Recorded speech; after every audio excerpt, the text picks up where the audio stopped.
Bonjour à tous. Cette semaine, je vais vous faire un peu travailler. Alors ne vous inquiétez pas tout de suite, ne quittez pas cette vidéo, d'autant que je vais vous parler d'orthographe, ça peut faire peur. Non, non, ne vous inquiétez pas. Je me suis posé une question toute bête pour ma lettre d'information de l'Express sur le bout des langues. Pourquoi, alors que le français est une langue latine comme l'italien ou comme l'espagnol, pourquoi donc l'orthographe du français est-elle beaucoup plus compliquée que celle de l'italien? C'est l'exemple que j'ai pris. La preuve, écoutez, prenez le son S. Ah bon, voilà. En français, il existe une dizaine de manières de transcrire ce son S à l'écrit. Alors, je vais lire parce que je ne peux pas m'en souvenir tous. Par exemple, vous pouvez utiliser le S comme dans souris. Et vous pouvez utiliser deux S comme dans poisson. Vous pouvez utiliser un C, le signe. Un C cédille, hameçon. SC, science. T, ration. X, 10.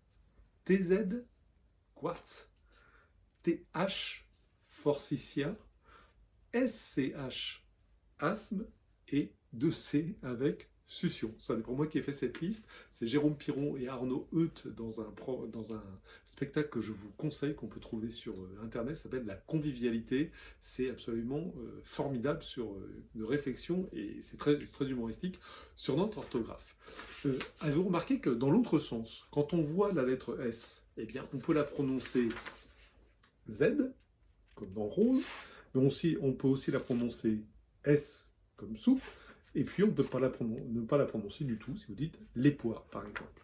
Eh bien, en italien, ce n'est pas du tout la même chose, c'est beaucoup plus simple. Regardez cette liste. Silence, silenzio, cela, quello, maçon avec notre fameux cécédille muratore, potion, pozione, et passer, passare.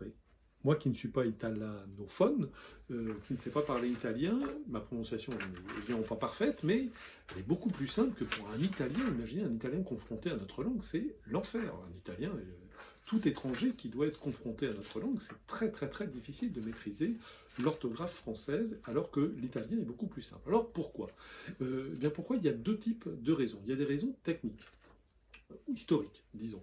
Vous savez que après la chute de l'Empire romain, les Francs sont arrivés dans le nord de la France. Alors les Francs, qui parlaient une langue germanique, ils venaient globalement d'Allemagne, n'étaient pas assez nombreux pour imposer leur langue, comme l'avaient fait les Romains avant eux. Mais néanmoins, ils ont très fortement influencé le français. Et l'une de ces évolutions, c'est que les mots français se sont raccourcis et ont perdu beaucoup de leurs lettres finales. Je vous prends ici deux exemples, ce qui n'a pas été le cas en Italie.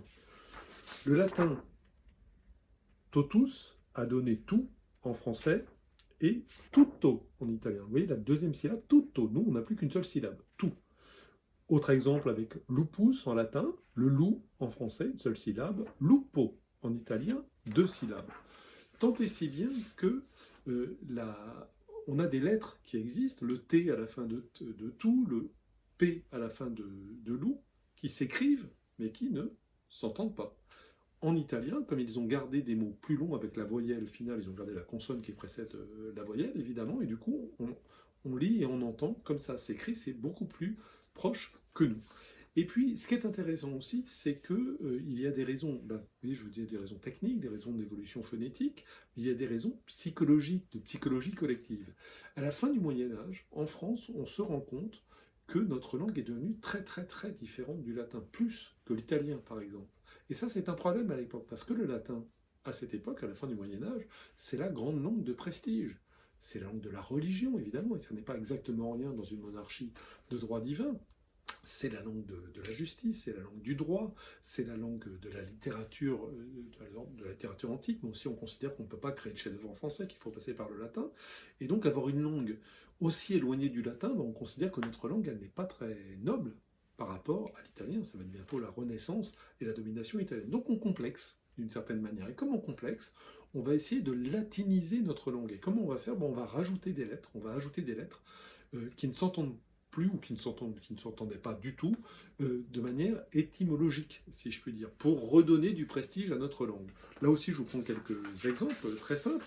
Tempus en latin, le temps, PS, on entend temps, on pourrait l'écrire T-A-N, T-E-N, on a ajouté un P et un S qui ne s'entendent pas pour redonner du prestige à la langue.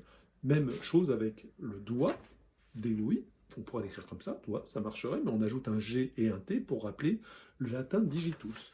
Les Italiens, eux, n'ont pas ce problème, hein. Ils disent tempo, dito, voilà.